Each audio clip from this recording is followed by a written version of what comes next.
वर पहलवान है। आज शमशेर भारी पड़ता है क्या देवा भारी पड़ता है?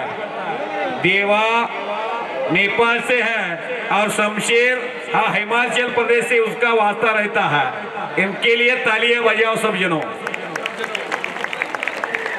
ये कुश्ती देखने का अवसर चंदौर टेंपल ने अशोक महासिद्ध यात्रा कमिटी जिन्होंने अवसर बनाया है, भाग्य मिळालेला आहे कुस्ती लावण्याचं। देवगण पाटलाचा चिरंजीव कुस्ती लावतोय, तेवढं डाव कुठलं सांगा तुम्ही अशोक। आता अभी कुश्ती शुरू जो हो जा रही है, कुश्ती बीच में करना है। फोटोग्राफरने जरा फिरत राहायचं आहे। फोटोग्राफर कॅमेरामॅन प्लीज फक्त फिरता राहायचं आहे। सगळी बसा केलेला तुम्हाला